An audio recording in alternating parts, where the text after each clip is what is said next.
good Sunday evening to you all out there. I hope you're having a wonderful weekend. Welcome into another episode of the Barking Brown Show. I'm Jacob, Mr. Casey Kinnaman, and Nick Carnes down below, back from assignment. Make sure you please hit that subscribe button on YouTube. Give us a thumbs up. Turn that bell on so you know when we go live, which is Sundays at 8.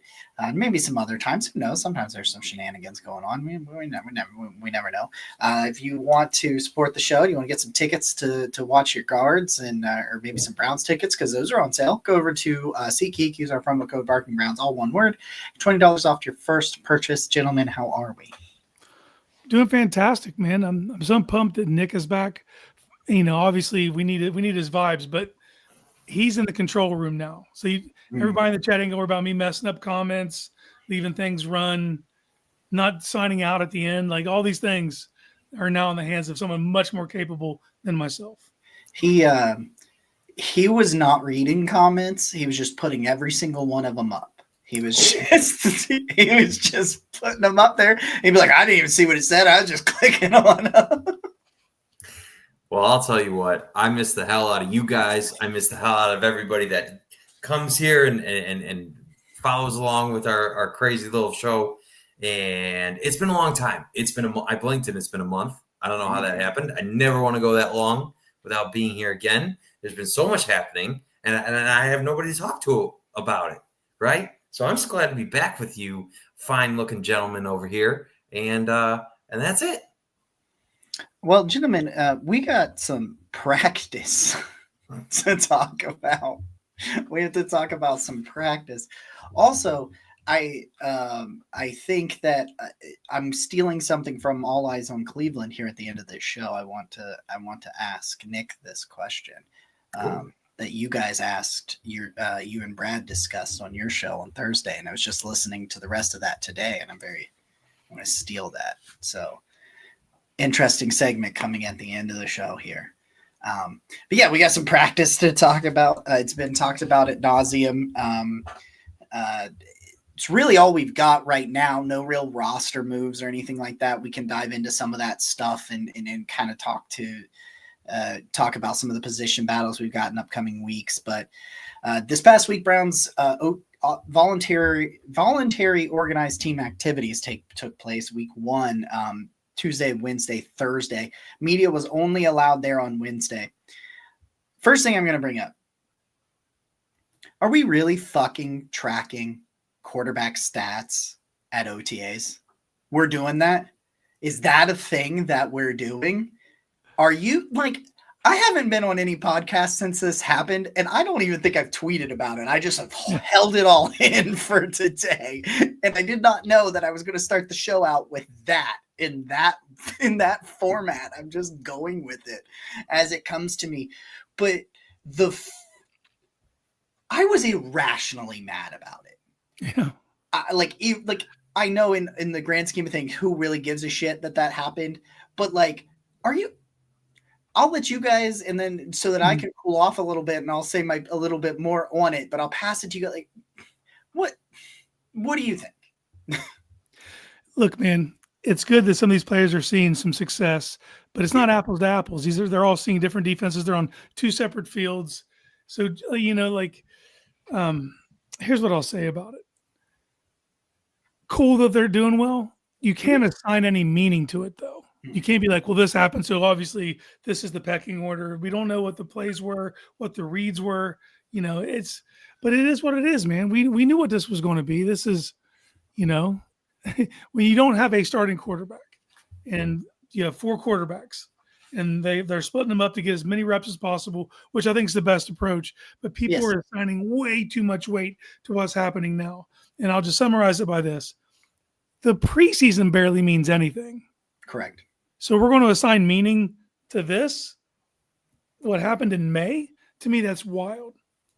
I'm just saying that 2 years ago, it wasn't last year. No, it was 2 years ago when they had the joint practices against Philly.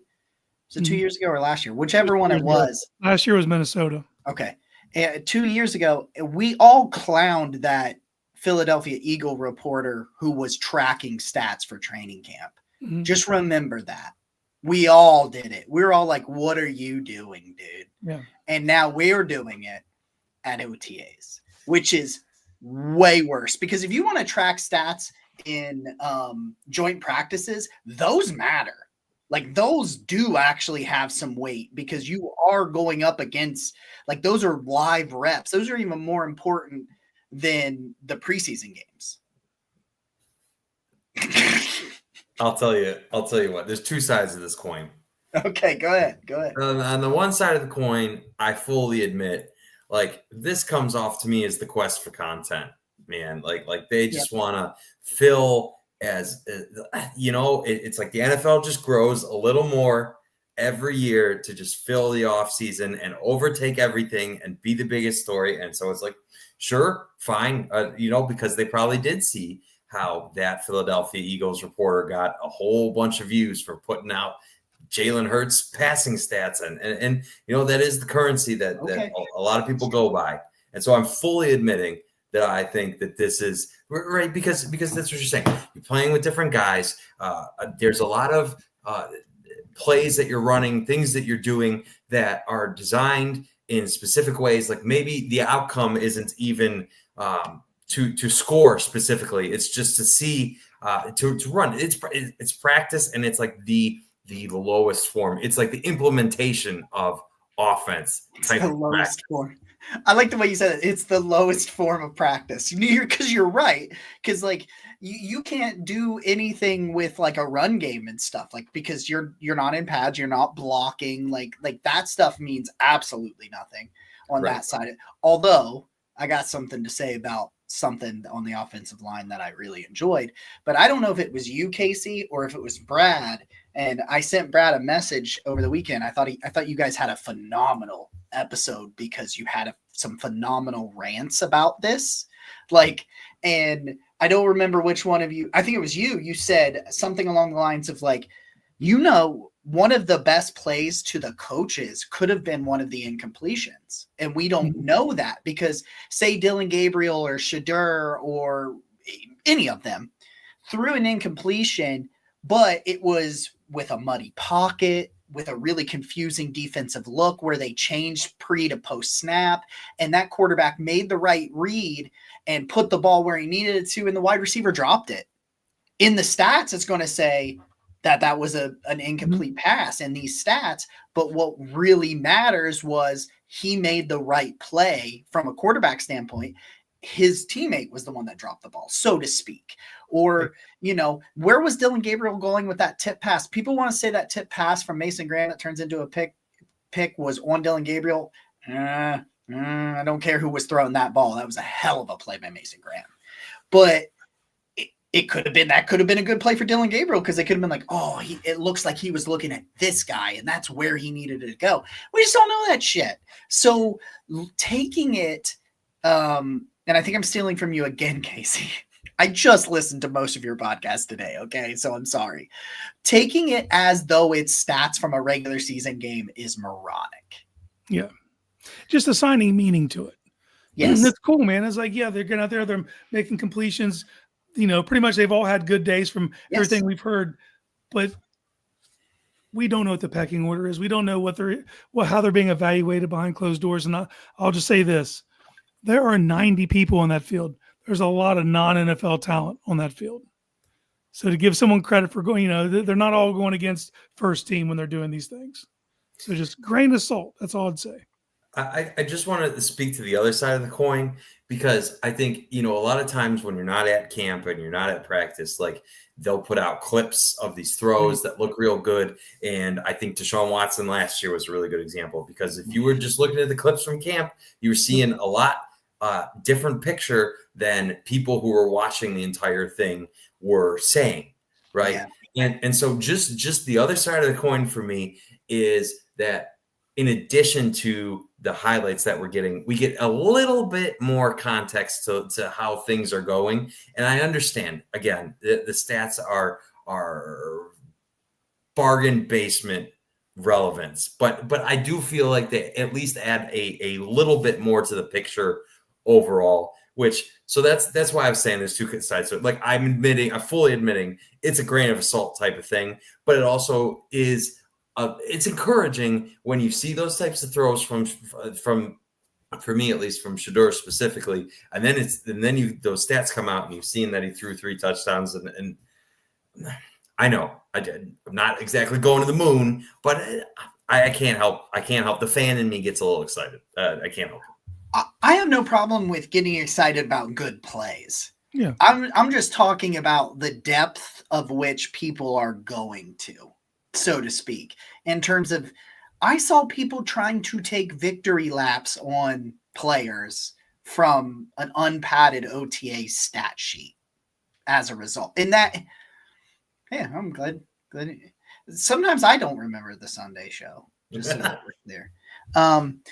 That's what I'm talking about. Like the stuff where it's like, oh yeah, see, I told you. Look, he looks better than this guy. Look, look, Dylan Gabriel's the only guy that threw an interception, and all that good stuff. It's like, and it doesn't, like you said, Casey, it does not tell you. Like some people are trying to be like, well, it looks like they're putting Shedeur Sanders as the 4th quarterback, and it's like, how do you believe that? Because he got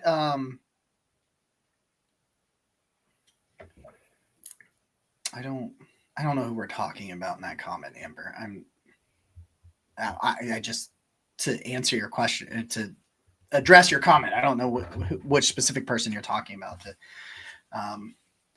Yeah, it does go both ways. You're 100% right, Amber. It 100% goes both ways. That the quarterback can look better, be better or worse depending on who he's throwing to, but that's why you can't assign enough to it, because like Shedeur looked good. He went like 7 of 9 or whatever it was. It was like he may have gotten 9 for 9 if he was playing with the first team. Maybe it was bad wide receiver play. It could have been even better. Whatever it is. But it's just like we don't know because we see the clips, but a lot of times it's not like they also charted who those throws were to. And it's also not like they don't charted who those throws were against, which defensive backs were out there defending it. Like, that's what I'm saying. Like when you get to, no, it was not I'm sorry. Dylan Gabriel's pick was not due to height. It was because of Mason Graham made a really good play. He was on top of him. Like he was right on top of him. He pushed the pocket. He got up. He went up there. I don't believe that. There are plenty of issues with Dylan Gabriel's height. Trust me. I know there are plenty of issues that are there. I just don't think that play was one of them. Not all tip passes at the line of scrimmage are based on height. It's throwing windows. It's collapsing pockets. You have to think about it. When Joe Flacco was in Baltimore, he would routinely lead the league in batted passes. Dude's 6'5" and change. Yeah. You know what I mean? It's not always. And it's also a really weird angle to see exactly what happened from Mason Graham, I guess, is part of my thing. We should borrow the all 22 from G. Bush and really get to the bottom of it. All right. I thought we weren't going to do that. I didn't think we were going to do that. I'll also say this, man. Everybody out there, get your guard up. Beware. There's tons of people on Twitter claiming they're at these practices that are not. That are not there. Nobody was there, and people were claiming, you know what I mean? So get your guard up. Vet your sources. That's all I'll say. That's what it is. It's silly season. It's hype season. It's fill the days with something to count down to football season. And I think that's what you're seeing in a lot of the content that comes out. Yeah. Okay. So one thing I did like, let's talk about some things we did like. See, here's the thing. I like OTAs because I get to see football and I get to see people on the field again. Yes. Yeah. I just think we went a little too silly over some of this stuff. Just a little too silly. That's what I'm saying. And there are a ton of wild agendas on Twitter. Yes, you are 100%, not just Twitter, all of social media, Jeff. You are 100% correct on that. Man, DeJuan Jones looked pretty good, didn't he? Hey, looking lean and mean. And like, I mean, like people are talking like 40 pounds, like 20, 30, 40 pounds, maybe, that he was like somewhere in the I think I heard 360 or 370 potentially was somewhere where he was at. And a lot of people think he got all the way up to 410 last year. So you're talking like 30, 40 pounds. That immediately caught my eyes because when I saw him, he looked like, so there's a difference between a guy that is just humongous and a guy that is enormous in playing the position. And he looked like the latter, the better one. Like I thought he was looking like he was moving pretty good. Yeah, he's back and he's moving. Yeah, he looks healthy. I'm with you, coach. 100%, man. 100%. Yeah. And that was one of the things that came out, because you can't get much from the offensive defensive lineman. Yes, I did hear that as well, that he didn't come off the field. I did hear that and that was an issue for him both of the last 2 years. I know last year he was dealing with coming off of the knee injury and everything, but like, I know that was an issue for him as a rookie, coming off the field a lot, even when they were wanting him on there. And yeah, it's still OTAs and there's still a lot ahead, but like, that's what you needed to see. Like, he looks like he's at a manageable playing size. Like 410 was not a manageable playing size. Like, his biggest knock has always been, as a run blocker, he's always been horrible. And a lot of it has to do with he can't move, even though he's huge and he's strong, he can't move.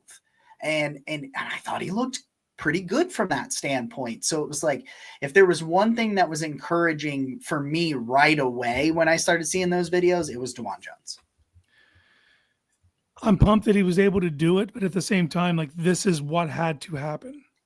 Correct. If he was going to make it in this league and stick, he, first and foremost, we saw Mekhi Becton kind of go through a similar thing where, like, you got to get the weight down, big fella. Your joints, it's just 400-pound men don't last long. And he's got really good short area quickness. And a lot of that I attribute to, growing up playing basketball. You got to be able to have short, choppy feet. And so that's what makes him an ideal pass protector with his frame and his length. But like, you got to play at a manageable weight. And I wouldn't even mind seeing another 10, 15 come off. That would give him a little wiggle room during the season, because you got to, it's. And I think you could see that. I think you could see that as you get into training camp too. I think you could see that. Nick, you're muted. You're muted. Sure is an excellent point, though. I'm sure it's just great. Still muted. Still muted, brother. Sorry about that. Great. Thank you. Little knocking the rust off. So I think in large part OTAs measures commitment, and it looks like DeJuan put in the work and wants to do everything that he can to be the tackle of the future on this team, and that's one of the biggest question marks entering the season is if the Browns are going to be able to. I mean, both DeJuan and Jack Conklin have had multiple injuries now. And I think their health is such a huge piece to what this team wants to do. And so just seeing him looking trim like that, it sends the right message. I'm not going to make a big deal about Myles Garrett not being there. However, on the other side of the coin, if you would ask me who's like the number one player that I would have liked to see at OTAs, it was Deontay Johnson. There's some guys I feel like that can show things in OTAs, and Myles is not one of them to me. So I'm not even going to go there with that story. But like DeJuan, that's stock up. Deontay Johnson, stock down. At least, and I'm hopeful that the guy can be a contributor. I don't get why he's not there. I hope clearly his last shot, right? And there's a chance there's a valid reason for it. Sure, there could be, but would have really liked to see him be there. Yeah, I mean, it's a conversation that I think pretty much every Browns content creator has had over the last month since the draft, and will continue to have. The wide receiver room behind Cedric Tillman and Jerry Jeudy. And even with Cedric Tillman, that's still a lot of projection, because it's like the last time I saw Cedric Tillman, he was balling like that the last time, but that was a very short sample size. But I will admit, it was the only time that Cedric Tillman was healthy that he had legitimate quarterback play. When he was having good quarterback play with Jameis Winston last year, he was really good. And then he gets hurt in all this and whatnot. So you're still kind of doing some projection, but you saw the progression. Like, he was so much better. Like, he was where you could tell and you saw it with Joe Flacco in some situations in 2023 where it was like he was running the wrong routes. He was running the wrong option routes. He's wrong spots. I don't remember anybody else. I don't remember it being obvious that he was making those mistakes in 24. Like, and I'm sure maybe early they could have happened, but there just didn't seem to be those obvious ones. But after that, you're like, who's going to step up? And it's like, Deontay Johnson is a phenomenal separator, like phenomenal route runner and separator. And like, whoever your quarterback is, especially if it's a rookie, especially the two rookies you have, because I think Dylan Gabriel and Shadur Sanders do a great job of giving their guys the ball in space to create after the catch. So good separators really work well with those types of quarterbacks. And I think Kenny Pickett's probably in that bracket too. Joe's Joe. So he doesn't care. He'll fit it in.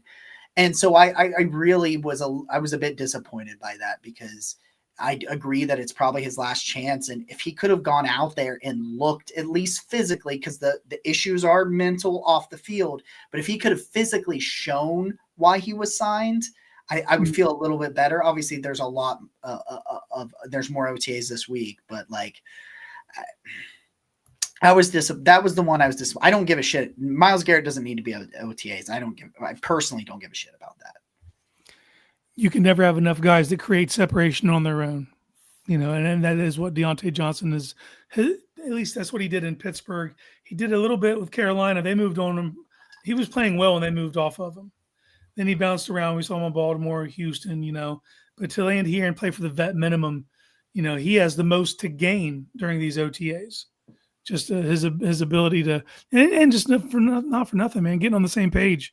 You got a bunch of different quarterbacks throwing, seeing all, and you got a lefty in there, just time on task, being on the field and showing that you still have it, and then it comes down to like fit, because as we sit here right now today, if I were to name the top 4 options at pass catcher, 2 of them are tight ends in my mind, as we said here right now. Correct. Yes. He could crack that. He's one of the guys that he could end up being even third. He could be second. There's a lot of room for ascension for him. But if you're not here, you can't prove that. And to your point, Jacob, there could be a completely legit reason. Yeah. But based on the off-field stuff that we've seen and his demeanor on the field, and we don't have a lot of confidence that he's going to be that guy. So he needs to show that. And trust me, we're just getting this secondhand from people there on Wednesdays and clips we're seeing.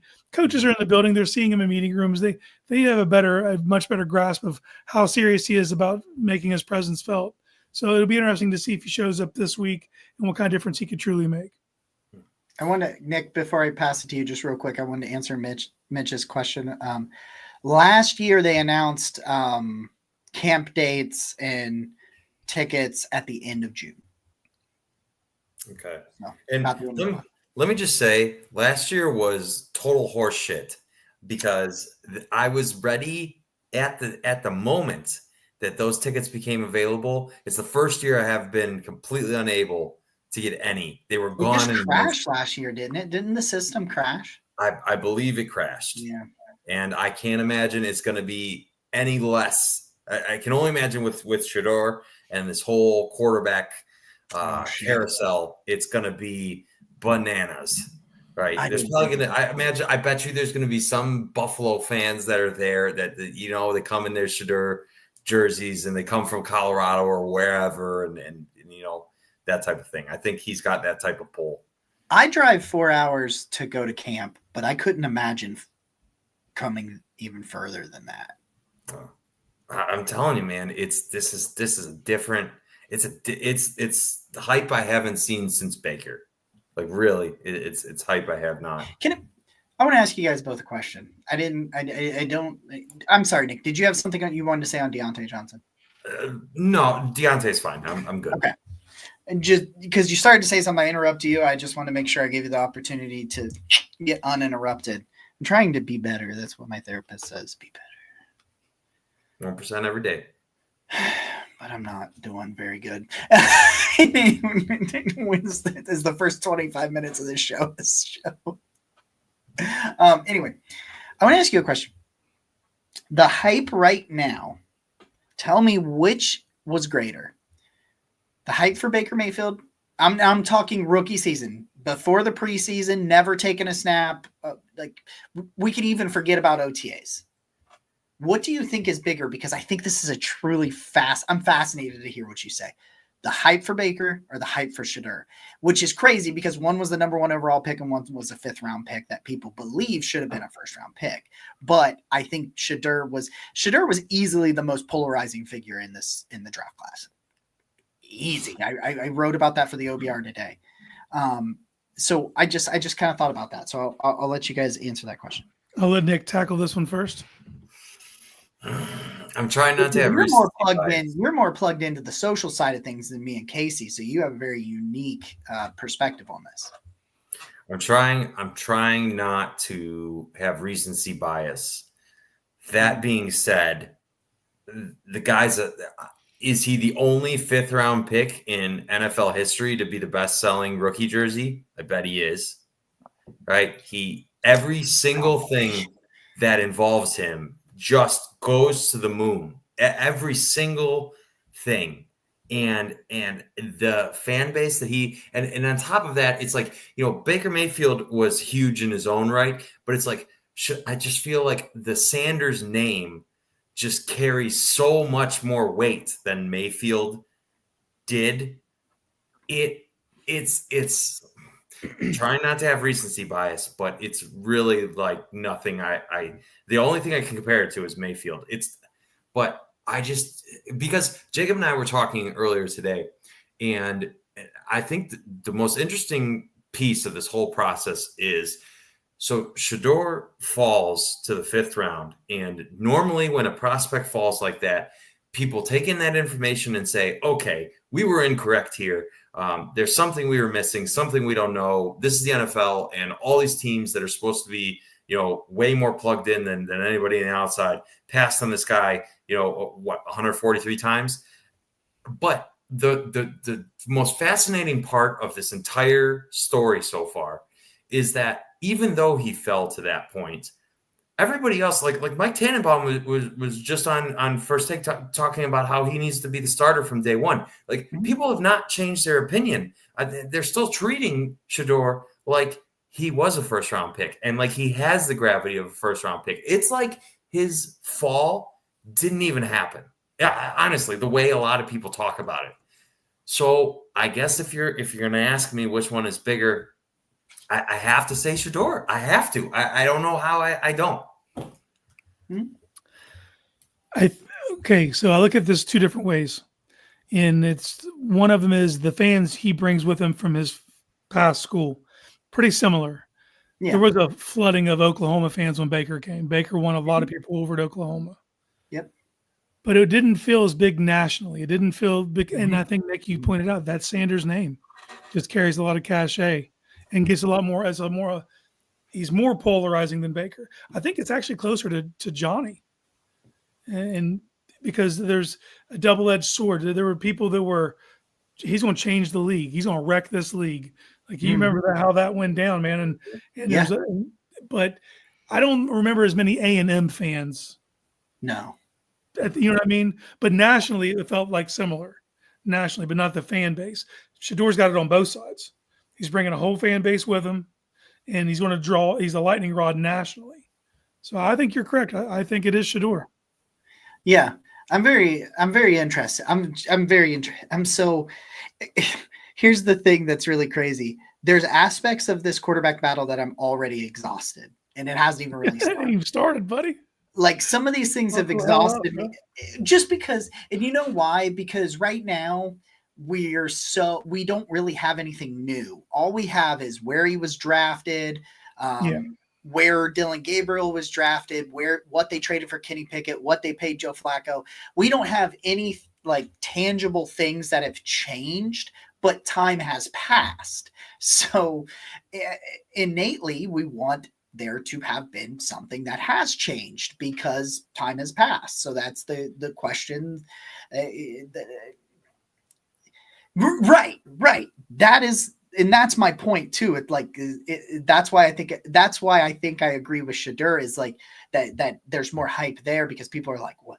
Why is Kevin Stefanski not naming him the starter already? And things like that. And it's like, I think Shedeur, I wrote an article today because Deion Sanders went on a podcast with Asante Samuel and kind of addressed the interview rumors that I do believe had played a big part in him falling to the 5th round, and where he supposedly had headphones on and he wasn't prepared and like the things like that. And I wrote an article because Deion, like, for the first time publicly said something about those rumors.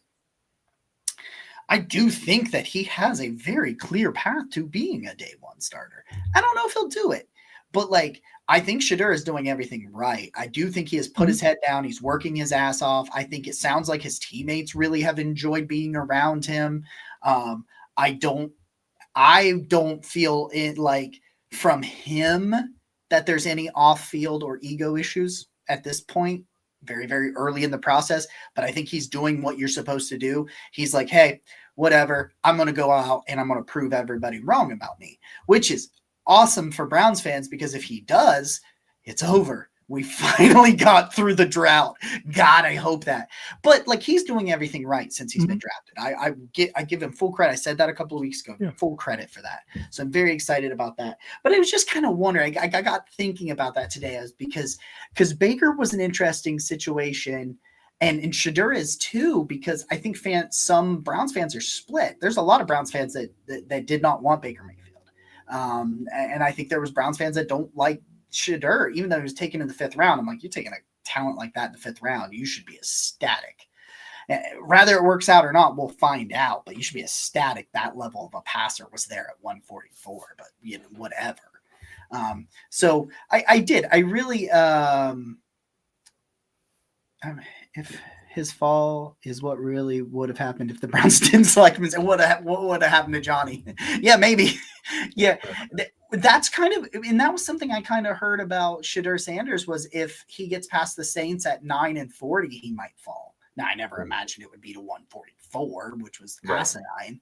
But like, I had heard that too, where it was like the Saints and then the Browns at 33 had pretty good chances of taking him. But it is what it is.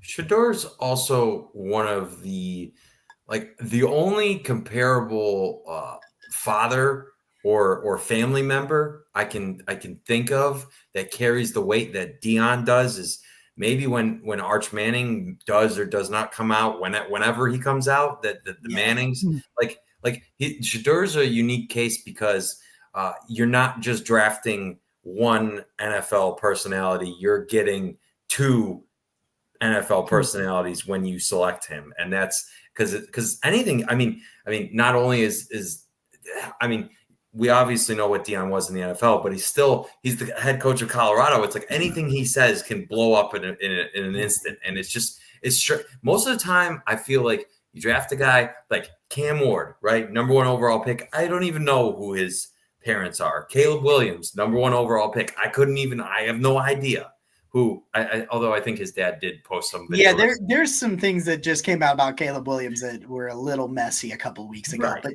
I get your point. It's a whole thing. You know what? I'm glad the Browns are in it though, because it's like it is so big that it's like helping the rest of the cloud just get its way on out the door. Just you know what I'm saying? There's a lot of hope. He brought a lot of hope, and I that's great. You know what I mean? Like that's great, because we are trying to push past that cloud. So that is great. Like, yeah, I don't know. He brought hope, and people are overdosing on opium right now. I love opium. I want to. Yeah, dude, it's fun. Like, it is fun. I think, and at the end of the day, that's what football's supposed to be. It's supposed to be fun to watch, fun to root for guys. You know what I mean? So if people can get behind him, now I understand he's polarizing, and some people don't want him to be the quarterback. I want the best player who's going to win games. If that's him, that's fucking phenomenal. Right. But it's a proving ground, and there's no way that I'm saying that phrase, but either way. Look, man, like, go earn it. Go do the thing, man. Yeah. Go be the leader that you were at your school. He's went several levels, and each place is improved as he's been there. but when you spoke about it earlier, I knew he had the freshman class behind him. You know what I mean? I knew that he did. But like, you have to get the vets to respect you. And as a young quarterback coming in the league, that's one of the hardest things to do. Obviously, you got all this new shit coming at you, an insane amount of tape study, digesting playbooks, getting all your reads right, getting on the same page as everyone. But you have to earn the respect of the veterans. And it appears he's doing that. So to me, and this is going to be a work in progress, and it's June 1st. We're not going to know until we get into August. You know what I mean? And we're going to want things to happen faster than they're going to happen. But like, I think we'll have a stronger inclination come like August 10th of what we're actually looking at. And it could be one of these rookies even just putting themselves in a position to maybe move on from Pickett early, and go up through the ranks. So everybody enjoy the ride, man. This is usually the funnest part. And I think preseason is going to be a ton of fun. It's going to be so much fun because it's going to be a true battle between him and Dillon Gabriel, and I think it's going to be a lot of fun. Coach Fresh in the comments keeps saying DG, and I keep getting fucked up into thinking Darius Garland and not Dillon Gabriel. I don't know why, but like every time I see his comments and he says that, I get all messed up real good, and I'm like, what the hell? Here's the no, you're good, coach. Like, it's not your fault. I just keep getting messed up by it. That's on me for being a dumbass. But but yeah, no, I do think Tony Grossi has a vendetta against Sanders, and I think Zach Jackson has a vendetta against Dillon Gabriel, and I'll say it. Well, he said Dillon Gabriel was an NFL quarterback from the time he was drafted. Right, but he said he doesn't look like it, 0%. And I'm like, I wish people would. I get it that the size limitations for Dillon Gabriel are legitimate, very legitimate. Not going to hear an argument out of me. I understand that. But watch his tape and watch how he handles it. Forget DG. I know DQ, but yeah, hell yeah, brother. I'm like, the closest they shut down the Dairy Queen in my town. The closest Dairy Queen for me is like 35 minutes away. It's There's not one in Nelsonville anymore. No, Nelsonville hasn't had one in a long, long time. And then there was one in Athens, and it's been closed for over a year now. So you got to go to Wellston. You got to go to Wellston to get one, and that's like 35-ish minutes by the time you get up there. But like Dillon Gabriel's thing, like I wanted to tell a story about Dillon Gabriel.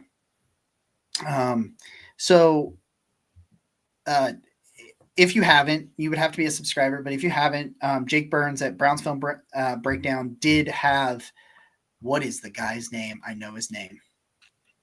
He's the OC at Oregon. What is his name? I'm very upset with myself right now. Wish I could throw you a lifeline, brother. Will Stein. Will Stein is who it is. Will Stein. He had the OC of Will Stein talking about Dillon Gabriel on his podcast this past week, and I thought it was really illuminating. And what people don't realize, and I didn't even know this, and I'm relatively connected in the draft circles. When they win in that very highly publicized appearance that they make. I do think a lot of it has to do with Sanders being there. I do think he gets overlooked because people just really like Sanders. I do agree with that. Which really puts him in such a weird position, but I'm not worried about it because of what I've heard about Dillon Gabriel, the person. But there was that big deal about the Browns went out and they worked out Shadur and they worked out Jackson Dart, and everybody was there. Do you know what happened when they left Jackson Dart's workout to go work out Shadur Sanders? You know what they did first? Went to buy some new Nikes in Oregon. They did. They went to buy some new Nikes in Eugene, Oregon to work out Dillon Gabriel. They took everybody, including the Haslams. They took everybody to work out Dillon Gabriel. And apparently, according to Will Stein and for a couple of other coach knows, he said stop for DG. Sure did. A couple, Will Stein, Dillon Gabriel, I've heard from 3 different people. There apparently, before the draft happened, Dillon Gabriel said the Browns are taking me at 94. He apparently said it multiple times. He was convinced. He was convinced If I'm not taken before then, and he didn't think he was going to be, he said the Browns are going to take me there because of this fit, because I think he fits like a glove in this system.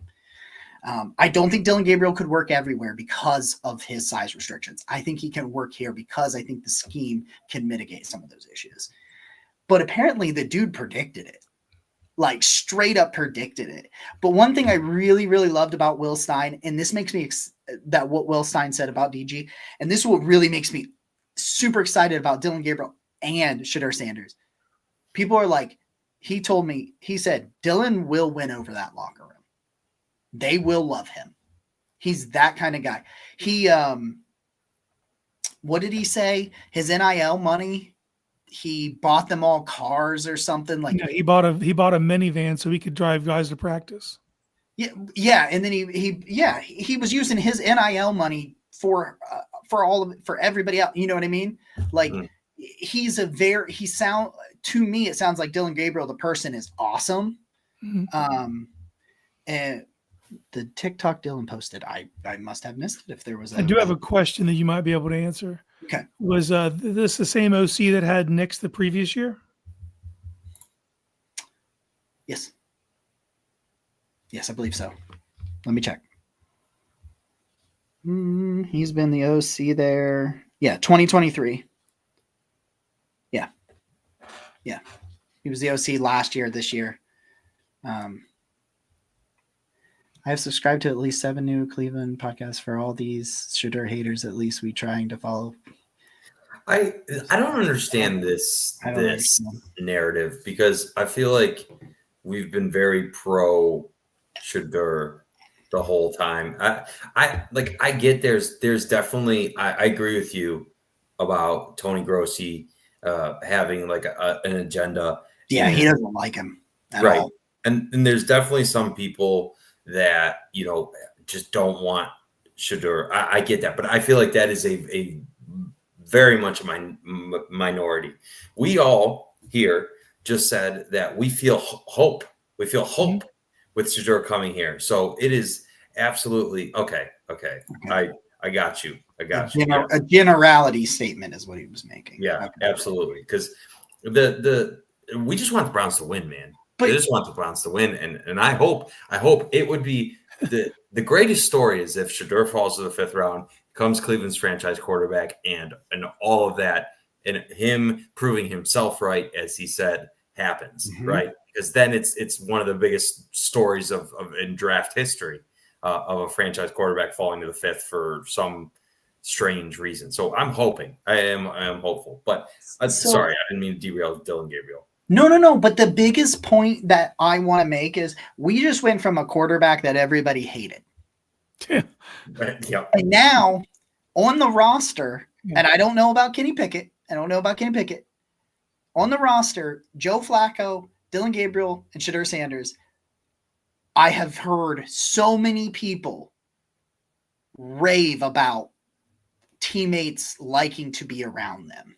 It's like Dylan Gabriel, like I said, it's like you said, it's very clear that these veterans, they like what they've seen from Shedeur. They like having, and I've heard him say some good things about Dylan too. And everybody knows how they feel about Joe. And I just love it because it's like, if Dylan wins a job, he's a guy you want to root for. Shedeur wins the job, seems like a guy you want to root for. Like, I just think that you went from one thing to the other. And my main point was to connect those two together just to be like, that's really nice. Yeah. like that's really nice that you went from a guy that nobody liked, teammates included, to like if Dylan Gabriel is successful or Shedeur is successful, like it's going to be fun. Because they're fun personalities and they're fun people to be around. And that's one thing that has come out of this week that I do think is important. And something we haven't had since Baker. Right. You haven't had a guy that you can rally behind. And I'll tell you what, something that really sticks in my craw as the fallout of last season happened was once the season was over and players started talking, there were a multiple reports about how the players felt they were dead on arrival in camp and they did not believe in Deshaun. And that lack of belief really derailed them. And I just can't imagine how much better it must feel. Like even if they may not be bought in on the rookies, you still have Joe Flacco and Kenny Pickett there. Like, I say what you want about Kenny Pickett, he still helped his team win games, and we saw what Joe Flacco did here. And I wanted to bring up one last point about OTAs because at 41 years old with Joe Flacco, you're not getting any younger. The only real concern I had about him was, when does the arm strength fall off? Because that is what makes Joe still a viable passer in the league. And I know it's just a limited basis, but it looks like he still has the rocket. And that is a highly encouraging sign, because I don't know who's coming out on top of this quarterback battle, but all of them are encouraging to me. And seeing that Joe hasn't lost it, or at least in the limited sample we have, is a great sign to me. Can you put Jasper's comment up real quick? I see it over here. Can you put that on the screen? Yeah. Wants to know, can we see Kenny Pickett as the odd man out due to him battle Joe for the starting position contract up next year? He's trying to get paid. Would you really pay Kenny $3 for $80 for an okay-ish season? No. If he were to win the battle, and I think there's a world it happens, I think it's the least likely, I would put money on Dylan Gabriel before I put money on Kenny Pickett as the week 1 starter. Stay tuned. Oh, wow. Interesting. Stay tuned. I was supposed to make a bet with Nick a month ago, and I never did. But no, if Kenny does win the job, it would have to be a great season. It would have to be a great season from the rookies, too, to stop them from drafting one early. Because even, let's say Shedeur goes out there and plays 7 games. Let's say he goes 4-3, 3-4, something like that, and he's good. If he's not awesome, they're still going to draft a quarterback. That doesn't mean Shedeur doesn't become the quarterback of the future and start over that rookie, and that rookie eventually gets moved. That's an option. I think that is a real option. But for them to avoid a first-round quarterback in 2026, if an okay-ish season or a hopeful season from any quarterback, it's not going to be enough. That's my opinion. About Joe. He's a safety net. Yep. You know, if none of these young guys take the job, you got Joe Flacco. Like, he knows the offense, and the word that is coming out of these practices is live. His arm is live. And we already, I mean, he's gifted in that way.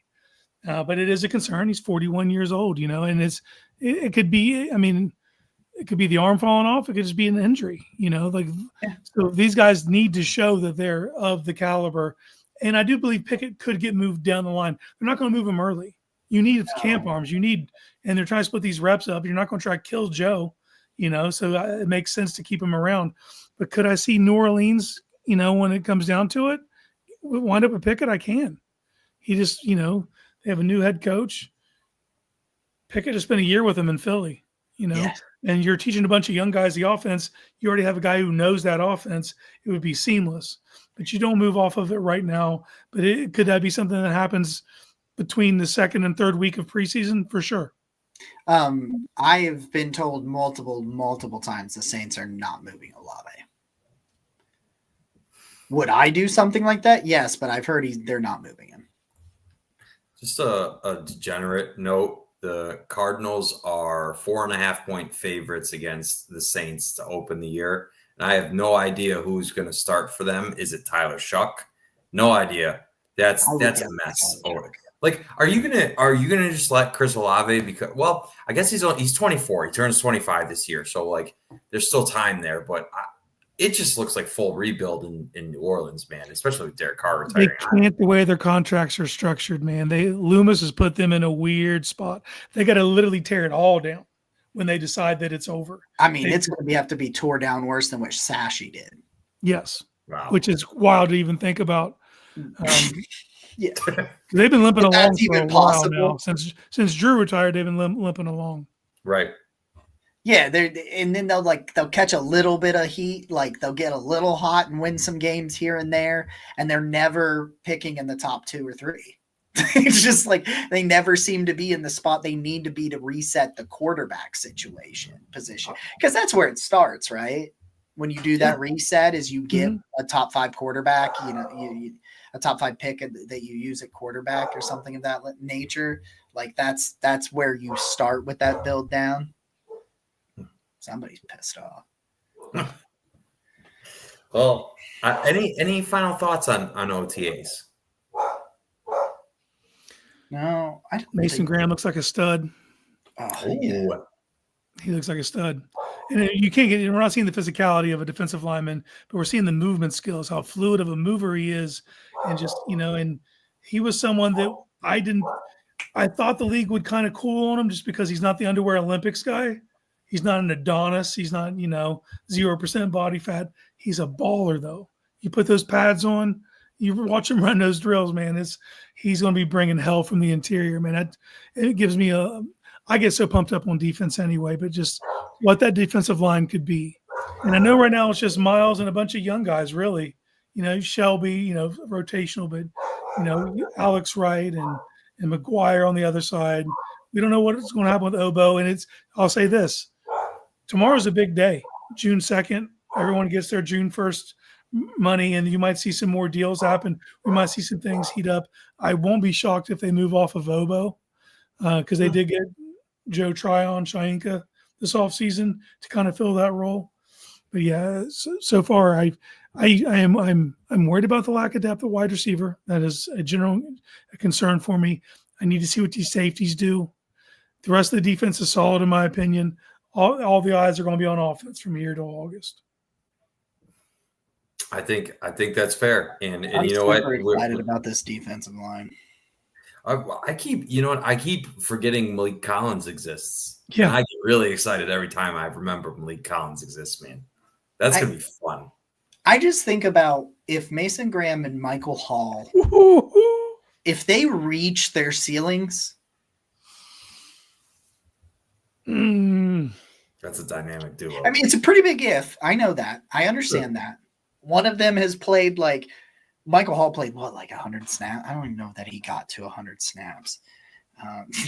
No, Amber, I did not get a Graham jersey yet. It's a great question though. But I just think to myself about if Mason Graham and Michael Hall can play at that the level, the absolute peak their talent is capable of. Oh, okay. And then Myles Garrett's next to them.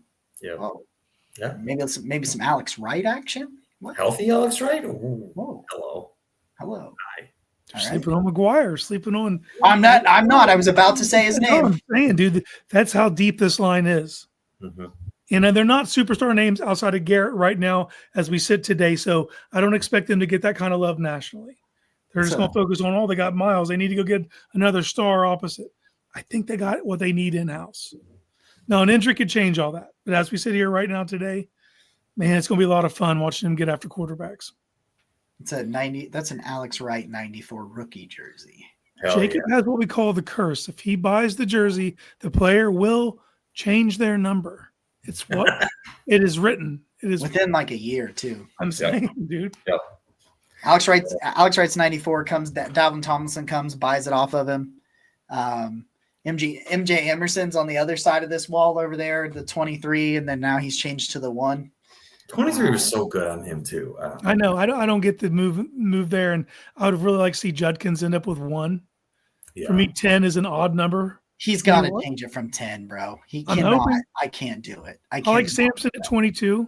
I like Bannon at 88. I'd liked him better at 0, but I understand. Yeah. I don't love Carson Schwarzenegger's 49, even though I know that it was a 49. Yeah. In college. Mean potatoes number. Well, it is because he was asking about numbers, and they're like, "No, but your old number is available." He's like, "Yeah, no shit. No one wants to wear 49." Yeah. He was like, "Yeah, I know. Of course it is. That's why I had it." He's taking 49. Guys, thank you so much for tuning in today. Next week, I didn't have the opportunity to ask you guys this question, so I'll ask it next week. But next week will be the return of some very fun non-football segments to end the show. So hell yeah, I can't wait.